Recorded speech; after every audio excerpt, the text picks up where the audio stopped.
Usted que es poeta, dígame qué es la poesía. La poesía es la palabra del amor, del encuentro, es el vehículo para construir puentes indestructibles que unan a la humanidad. José Antonio Martínez, poeta cojedeño, facilitador en la Escuela Nacional de Poesía Juan Calzadilla. Tiene un currículum grandísimo. Yo no voy a repasar el currículo de José Antonio aquí porque esta conversa es poética, es dedicada a la poesía y sin prositura, poeta. No le permito en este espacio, le permito que haga prosa, pero no le permito prositura. Bienvenido. Sin prostitutas, gracias. Bueno, un placer estar aquí acompañándote.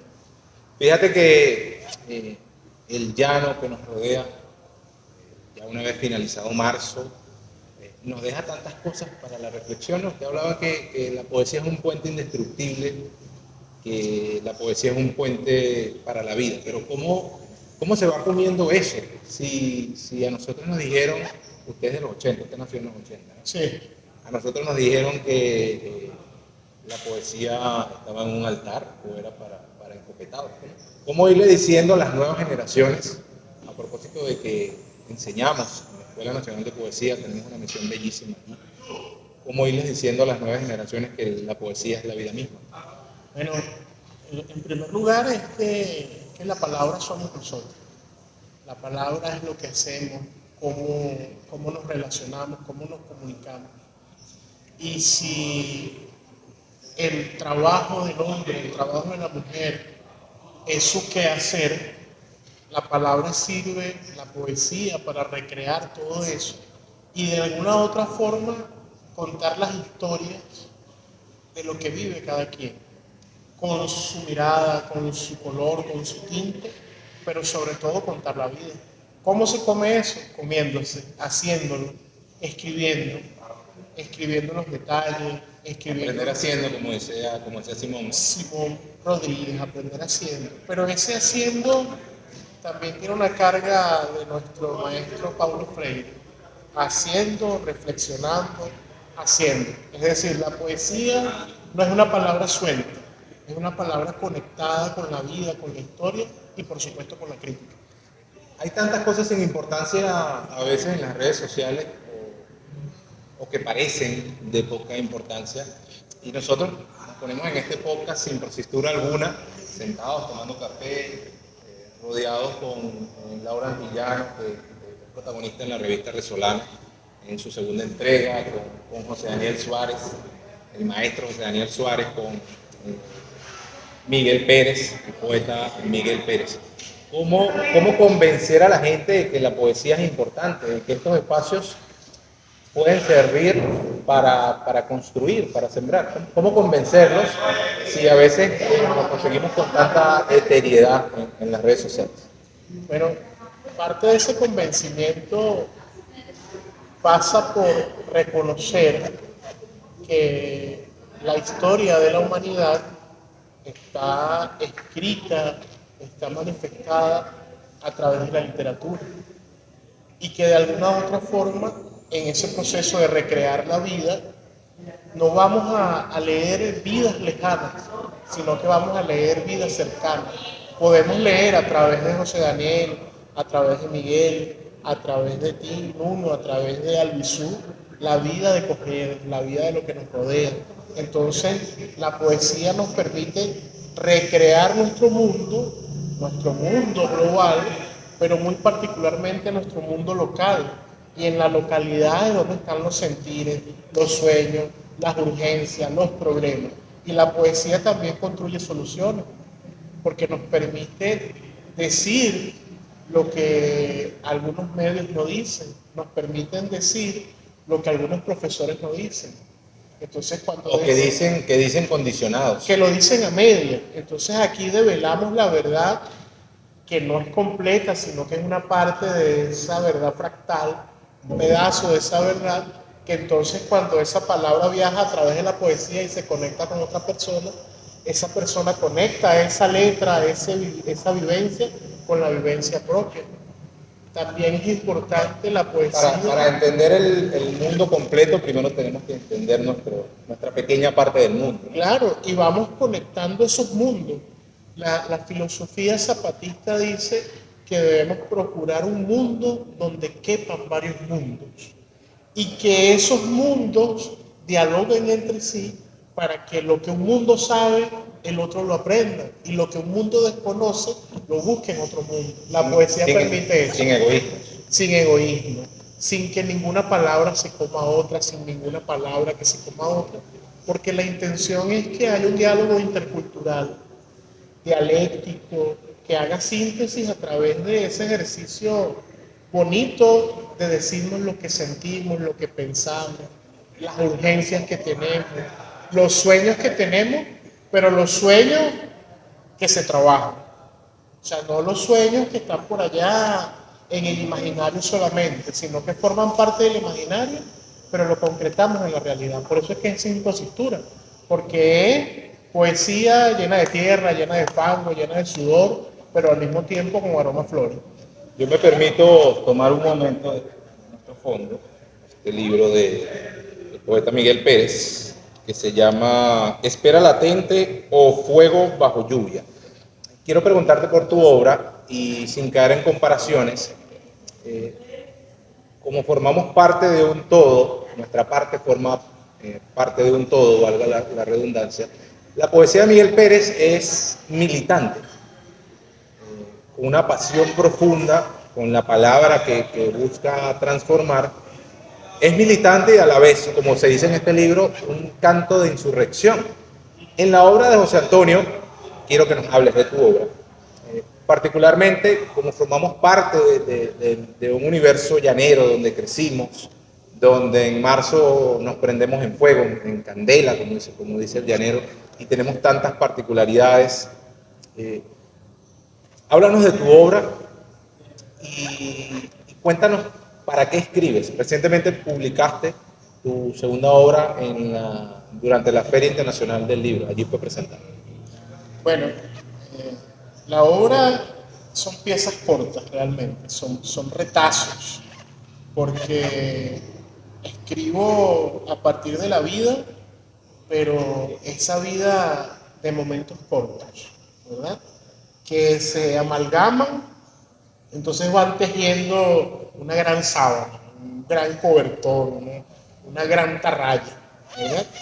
Y también es una poesía militante, una poesía que busca de alguna u otra forma demostrar que hay otro mundo posible. Hay un mundo más allá de este mundo que vivimos, que está marcado por el egoísmo, el individualismo, está marcado por el uso de la palabra como una herramienta de guerra. Nosotros creemos, en mi caso particular, creo que la palabra es para recrear la vida. Entonces, mi obra tiene varias fuentes. Una, indudablemente, ese mundo nuevo, ese mundo bueno. Otra, que es fundamentalmente parte de lo que forma parte de mis estudios, tiene que ver con la descolonización del pensamiento, que es parte de lo que tú mencionabas, de que nos vendieron la poesía o las artes como las bellas artes que vienen de Europa. Y nosotros decimos... El eurocentrismo. El eurocentrismo. ¿Cómo cuesta, no? Zafarse, desaprender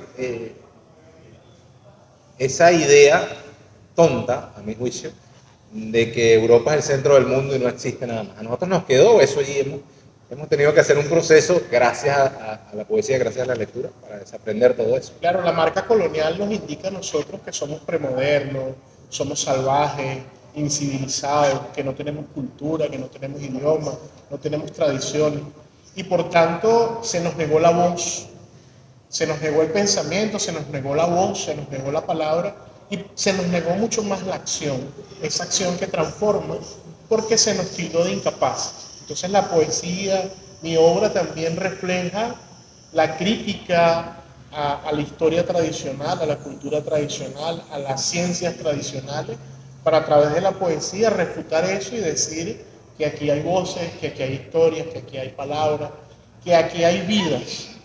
en aquello de que había un límite de la humanidad europea y la no humanidad americana o de la Ayala.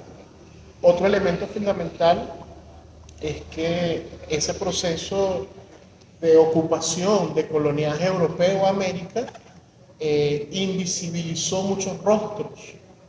El rostro del negro, el rostro del aborigen, el rostro de la mujer, del campesino, del criollo. Lo satanizó inclusive. Lo satanizó, lo hizo marginal. Por tanto, también la poesía busca poner ante los ojos de todos esos rostros. Pero los rostros a partir de la dignidad. Entonces la poesía, la palabra... Letras vivas. Letras vivas. Busca entonces resignificar la dignidad humana de los otros, de nosotros y de todos. Porque la palabra escrita no es mi palabra, no es propiedad, sino que es la suma de esos sonidos que se relacionan. Entonces escribimos a partir de lo que vivimos y de lo que sufrimos también. Ese sufrimiento marcado, bueno, porque somos llaneros, porque hay una tradición que dice que Caracas es Caracas y lo demás es Monticulebra. Una mala tradición. Y resulta eso es resultado del eurocentrismo también. Y resulta que acontece que aquí tenemos grandes creadores. Y no solo eso, otra de las fuentes fundamentales tiene que ver, bueno, con esa herencia de mi papá y de mi mamá. Dos herencias trascendentales en mi vida. Mi mamá, ese amor inconmensurable, ese amor que no se niega, ese amor que trasciende la geografía. Yo que he estado en muchos estados de nuestro país trabajando, siempre ha estado mi madre ahí conmigo en esa colaboración hasta cómplice. Y mi papá, en este caso, ese carácter, ese hombre recio de valores inquebrantables, el de que se hace lo que se tiene que hacer, se hace lo que se debe hacer, tú no haces lo que tú quieres, y que si vas a hacer algo lo tienes que hacer bien. Y una profunda raíz revolucionaria, indudablemente, nuestro cantor del pueblo, Ali Primero. Nosotros, el hombre y el medio, ¿no? Nosotros muy influye en la poesía, nuestra palabra. Nuestra palabra. Y bueno, recientemente en uno, mi familia, mi hogar, ahí es donde está mi refugio, donde me esperan, me aguardan, me atienden, que son mis hijos, mis 3 hijos, Brian, Aranza, Sebastián y mi esposa, que es mi cómplice en la lucha. Indudablemente es importante eso, ¿no? Que un poeta pueda tener en casa cómplices importantes. Sí, y es un cómplice medio refunfuñón, no te digo, o sea, sí pero tiene otro ángulo. Claro, y es crítico. Un ángulo necesario. Es crítica, es feroz, demanda.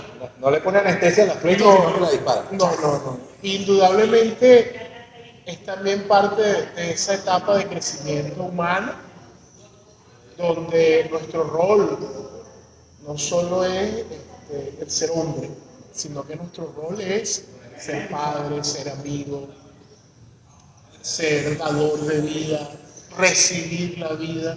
Y entonces nos hace reflexionar sobre la importancia de la vida, que es otro elemento que tiene la poesía que escribo.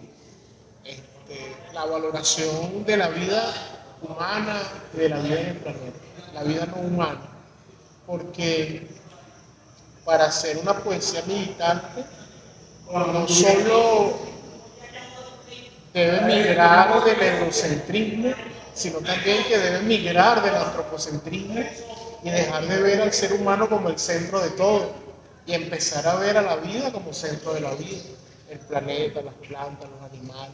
Hay un concepto de amor, hay muchos conceptos de amor. A mí particularmente el que más me gusta fue uno que una vez compartió Juan Chávez con nosotros. Y él decía que el amor es mirarse en el otro y encontrar una parte, sino el todo, de uno mismo. El día que encontremos una parte o el todo de uno mismo en nosotros, seguramente nos convertiremos en mejor persona. ¿Por qué letras vivas para gente muerta? Su segundo libro. ¿Por qué ese nombre? ¿Por qué lo que hay allí plasmado y qué diferencia hay en el poeta que escribió su primer libro con respecto al segundo? Hay una evolución, hay una involución, te sentiste mejor con el primero que con el segundo. Eres de los que te relee y después dices por qué escribí esto. Hay una ventaja de la poesía. Este libro es de 1992, pero es un libro de todas las épocas, todos los tiempos, y que se lee en 15 minutos. La poesía se lee rápido, para todos, y tu poesía, como toda la poesía, se puede leer en cualquier época. Bueno, fíjate, retomamos. Tejemos entre retazos, ¿verdad? Y tejemos entre retazos para cubrirnos cuando hace frío, pero también para cubrirnos cuando hay mucho sol. También nos cubrimos cuando viajamos. O sea, agarramos ese paño o esa sábana y la usamos en cualquier momento. Por lo tanto, la poesía también es contraste. Es claro oscuro. Sin duda. Es poesía claro oscuro. La vida misma. Y entonces, este segundo libro, el primero es Remembranzas de un mundo posible. Es decir, recuerdos que no sabemos si han existido de un mundo que está por venir. Decimos que viajamos en el tiempo entonces, recordamos algo que no ha pasado. En el segundo libro, ya golpeados por realidades concretas, nos damos cuenta que esas remembranzas están difíciles, o sea, como que estamos caminando contracorriente. Es menos utópico quizás. Sí, es menos utópico, más realista, pero critica la vida, nos dice que necesitamos poetas de letras vivas, necesitamos poetas que demanden, que critiquen, que alerten, que indudablemente vayan contracorriente, que no se dejen llevar por la moda, por las redes sociales, por ese mundo efímero. Que sigan siendo difíciles de impresionar, Que, vamos a decirlo así. que sigan siendo difíciles de impresionar, pero que tengan la capacidad de contemplar, de detenerse. ¿Y por qué para gente muerta? Porque muchos andamos como sombras, muchos andamos muertos caminando y nos lleva la corriente, nos lleva la brisa. Entonces estas letras vivas son alertas, son electroshock, son golpes a la tradición del no pensamiento, a la tradición de no criticar, golpe a la tradición de no ser parte de nada, para empezar La indiferencia. a ser parte de algo, a no ser indiferente. Dijera el Che que cuando ocurra, palabras más, palabras menos, alguna cosa que atente contra la vida de otro, tú debes asumir una postura, no debes ser tibio. Y entonces en ese momento que te duele el dolor de otro, empiezas a ser revolucionario. Y hablando de poesía militante, Juan Chávez López. Que en paz descanse, dice uno por protocolo, por costumbre, pero la inmortalidad de Juan Chávez se selló desde sus primeros poemas. La Costurera y tantos otros que quedaron para la inmortalidad. ¿Conversaste con él? Sí. Era siempre, era poesía andante, nada de panfletaria, ni su forma de ser ni su poesía. Militaba con lo que escribía. Caminaba, aprendía y enseñaba. Hay una particularidad con ¿De dónde sacaba tanta energía Juan Chávez? Bueno, hay Impresionante. una particularidad con el maestro, que es que cada detalle, cada momento era una enseñanza.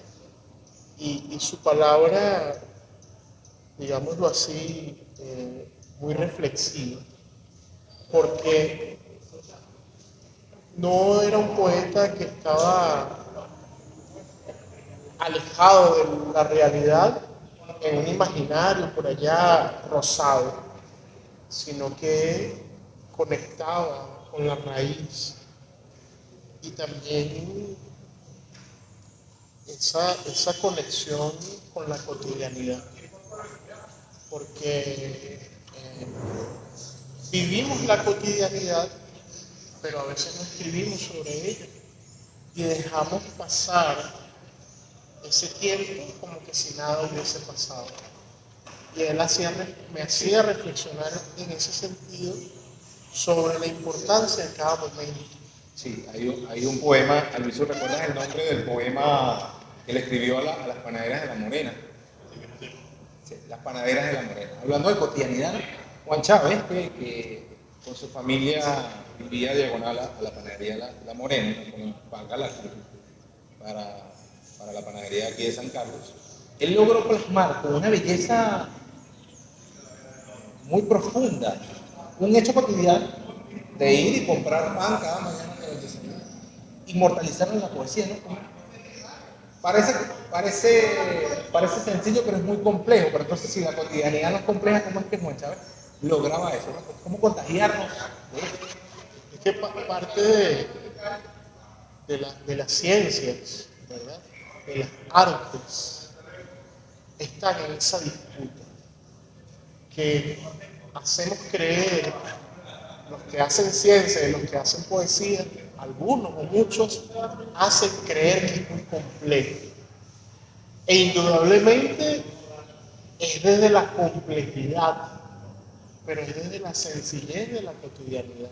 Siendo apenas un alma humana. Claro, porque es que no puedes escribir, o sea, no puedes recrear la vida si no la vives. Y a partir de lo que vives, sacas de ello los detalles más simples que reflejan lo que tiene valor para ti. Entonces, una caminata, un café, una conversa, una primera comunión, una misa, una ida a la panadería, un caucho espichado. ¿Cómo puede eso? El golpe al hueco, aquella anécdota que una vez me contaste sobre tu papá, la vez que le caíste al hueco. Disfruta el paisaje. Hay que disfrutar el hueco paisaje. Es parte del paisaje. Es parte del paisaje. Y el maestro también tenía ese ejercicio robinsoniano de hacerte dudar. Sin duda. Sembraba la duda y desde la pregunta, llamamos desde la mayéutica, también te cuestionaba. Porque no solo aprendes por lo que escuchas, sino también aprendes por lo que ignoras. Algo parecido a Isaías, ¿no?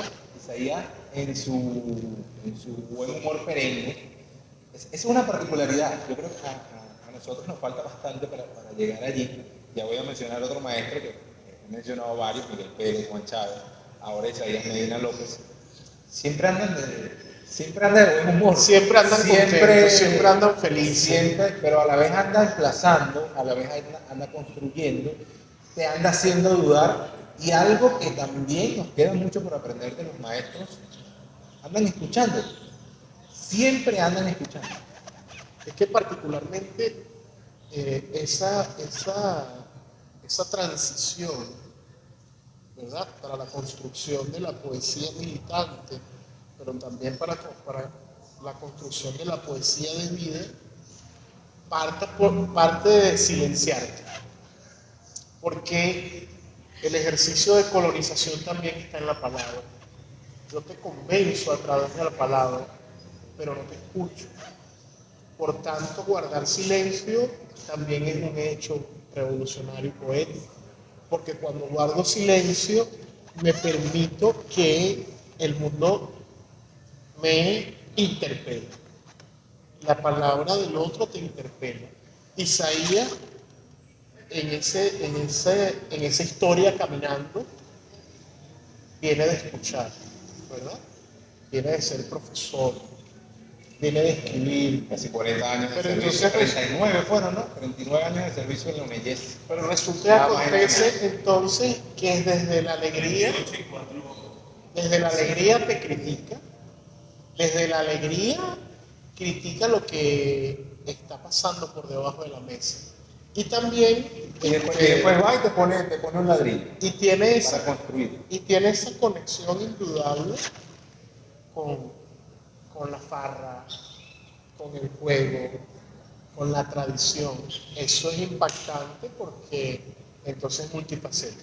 Sí, hablando de grandes maestros, que me parece que tienen un lugar importantísimo en la poesía venezolana, hay que ponerlo que la historia se va a ir encargando de eso. Pero maestros como Juan Chávez, como Isaías Medina López y como José Daniel Suárez Hermoso, que recientemente publicó este libro que es una maravilla y una referencia ahora para la literatura venezolana, especialmente el género de la literatura oral. Embusterías del llano venezolano y otros cuentos del camino. O sea, Daniel Suárez Hermoso, que como si ya le hubiera regalado un poquito la historia, ahora nos regala este libro. Otro maestro, y hablando de grandes maestros, que tienen una jerarquía importante en el país y que nos van dejando una huella, nosotros estamos siguiendo sus pasos. ¿Qué va absorbiendo José Antonio como poeta joven? Escribió una vez un artículo cuando se retiró Miguel Cabrera, yo lo leí seguramente. Se retiró con 39 años. La carrera de un pelotero élite, de los mejores de la historia, como Miguel Cabrera, terminó a los 39 años. Hermano, no ha llegado al 50% de vida plena. Es la que Borges decía que después de los 80 ya no eres un hombre, ya no puedes tienes condiciones, no te puedes nominar al Nobel, porque él decía, cuando me nominaron por última vez, bueno, es mi última vez porque después de los 80 ya dejo de ser el hombre. Él reflexionaba al respecto. Miguel Cabrera se retiró, un pelotero se retira en la mitad de su vida. ¿Qué sigue después? Bueno, en el caso de los poetas, a los 39, 40, somos jóvenes poetas. ¿Qué va absorbiendo José Antonio como jóvenes poetas de estos grandes maestros? Bueno, el maestro José Daniel Suárez, hay algo muy particular que me conecta a su obra, a su vida, digámoslo así, porque es un poeta que ha estado en muchas partes del mundo, en muchas partes de Venezuela, tiene un ejercicio de maestro, de docente, de profesor en varios niveles. Tiene una paciencia para documentar. No, impresionante. y no solo eso, está entregado a enseñar aprendiendo y a aprender enseñando. Hay anécdotas del maestro en Anzoátegui, en Apartadero, así como en Tinaco, como en el Baúl, como en el Pado, dando clases, conversando con niños y niñas, atendiendo a poetas en ese diálogo de saberes intercultural fundamental para el crecimiento propio y el crecimiento ajeno.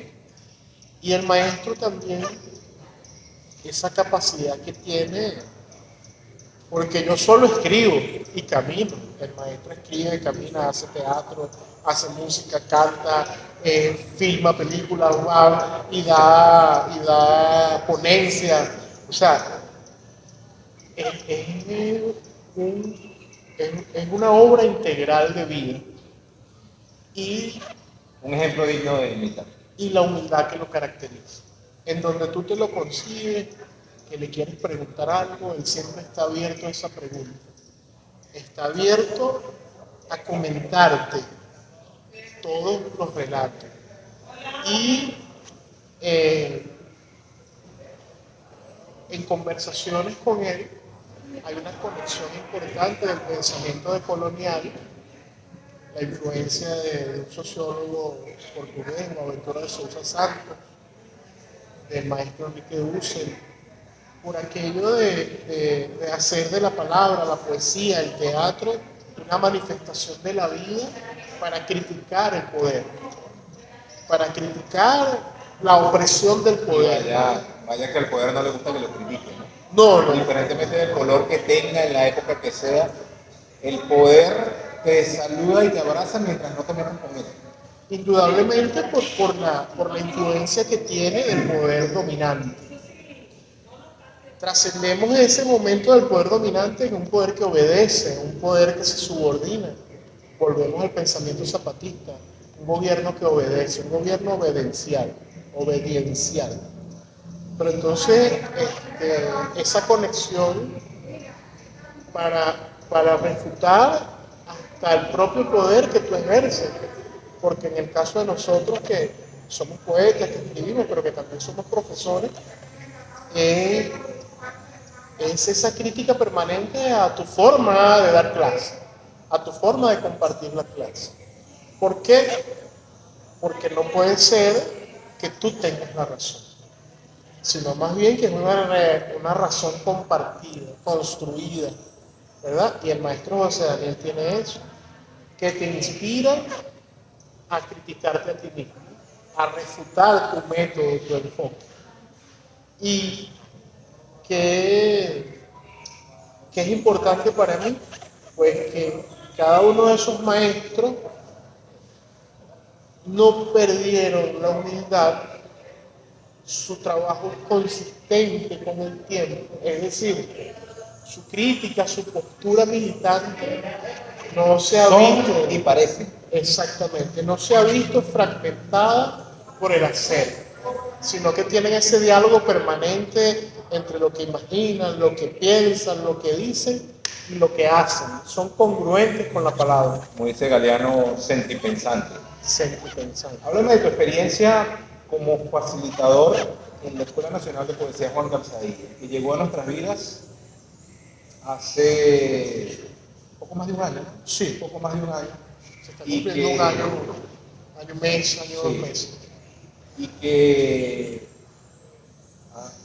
ha calado profundamente en nuestra perspectiva, en nuestra manera de percibir, en nuestra manera de contemplar al momento de compartir con esos chavos, ¿no? ¿Cómo no dejan de impresionarnos? Bueno, hay cosas particulares, fíjate. Nosotros no presentamos la biografía aquí, sin embargo yo soy del Salto, hoy municipio de Lima Blanca. Entre la Guama y el Jabillo, entre el río y los gallos, entre el chicharrón y la atarraya. Y por supuesto, a veces mazamorra y muchas veces café. Y caña clara también. Cuando nos encontramos en la escuela, lo primero que se me viene a la mente es ir a trabajar en Lima Blanca, ¿verdad?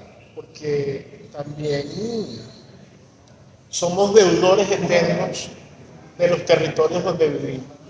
Jamás vamos a poder pagar la deuda, pero sin embargo tenemos el compromiso de recurrentemente ir y hacer. Y dijimos, bueno, vámonos a Lima Blanco, al complejo educativo Ibarreto Santo. Un trabajo bellísimo. Hicimos un trabajo allí donde nos conectamos primero con ese niño, esa niña, ese adolescente que tiene muchos sueños, pero que tiene muchas dudas en la Venezuela actual.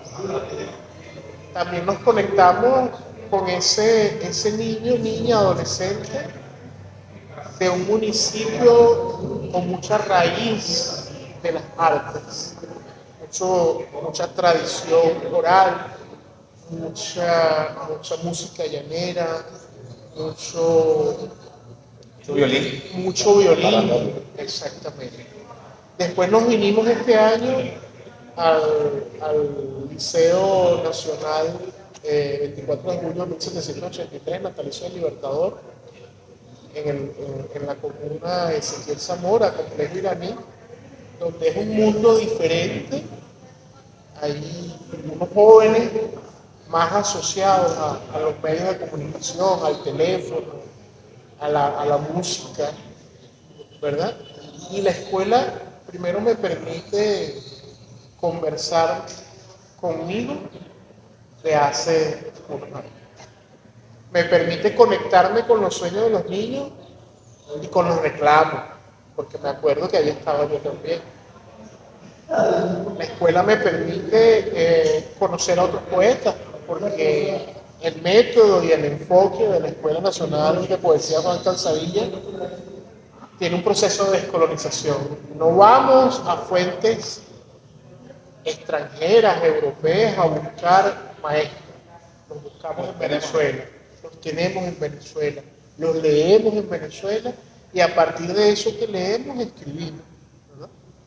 Y también me permite de alguna u otra forma conmover a los niños y niñas para que reconozcan su propia dignidad. Sin duda ha sido bellísima la experiencia con la Escuela Nacional de Poesía Juan Calzadilla.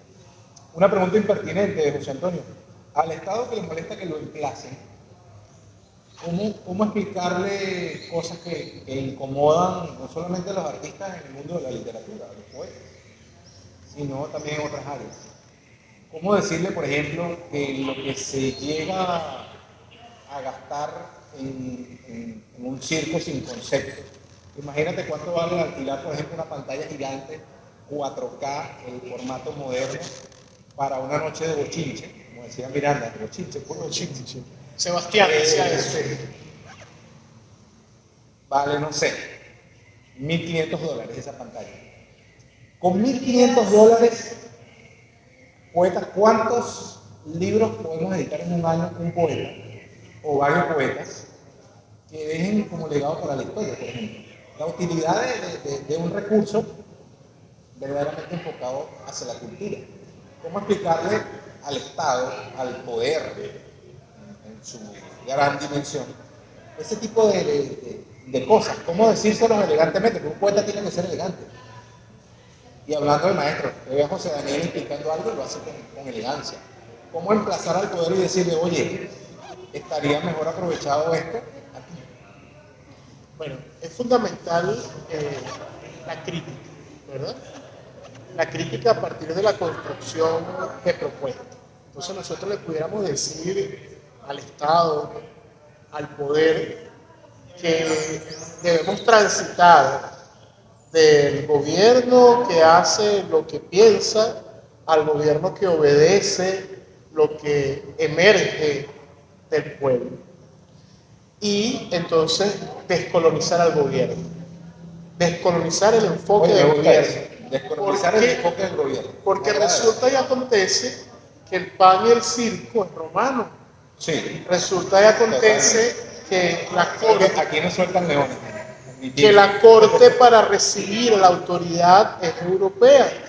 Resulta y acontece que la fiesta y la alegoría debe ir a la raíz y no buscar las tradiciones occidentales de los grandes conciertos, sino que más bien buscar la tradición autóctona, lo que más se parezca a nosotros, del compartir, del cantar, del leer, del congregar.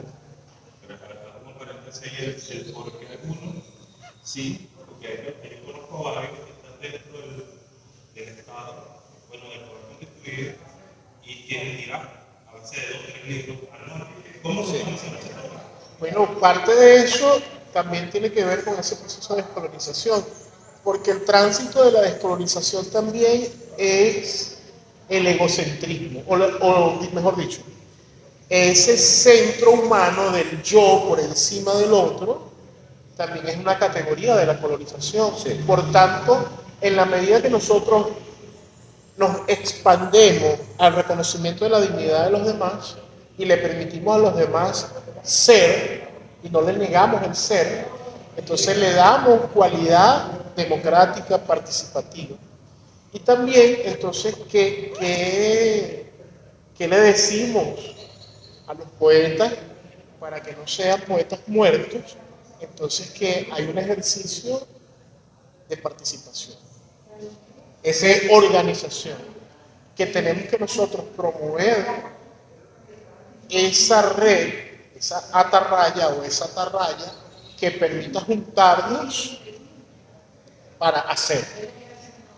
Si descolonizamos al Estado, pueden empezar a entender, por ejemplo, de que un artista, un cultor, no necesariamente tiene que producir cosas para sus mítines. Sería interesante, ¿no? Claro. A veces, no, porque usted que es poeta, viene tal figura para que haga una poesía, como si la poesía, la palabra fuera para ese mitin o para ese representante del poder, sin caer en personalismo. Es que el error también pasa por creer que es una mercancía. Sí, además. El sujeto cultor pasa a ser mercancía y también su producto intelectual o su recreación de la vida pasa a ser mercancía. Y por tanto, si es mercancía, entre comillas, tiene un valor y puede ser vendida o comprada por cualquiera. Indudablemente, descolonizar el Estado Y el enfoque implica descolocar el valor del sujeto como mercancía y ponerlo como humano. Y la recreación del humano entonces no le pertenece a nadie.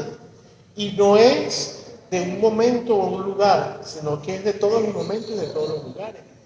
Y el que la escucha, el que la lee, entonces la toma para el momento y el lugar que a él le conmueve.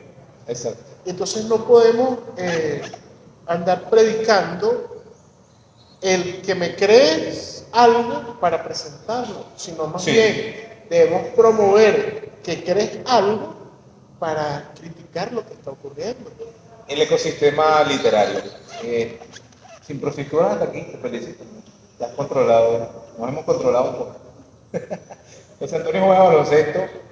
José Antonio es un excelente profesor, excelente poeta. Ya para finalizar, ¿qué le queda por escribir a José Antonio? ¿Se va a quedar en la poesía? ¿Va a salir de su zona de confort y va a explorar otro género? ¿Qué queda por allí? Bueno, me queda un ejercicio científico poético. Estoy trabajando actualmente algo que le llaman así, tesis doctoral, que tiene que ver precisamente con la descolonización del pensamiento.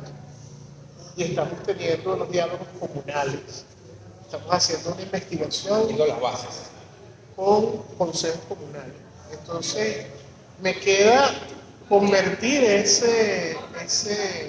investigación científica en un libro de relatos comunales.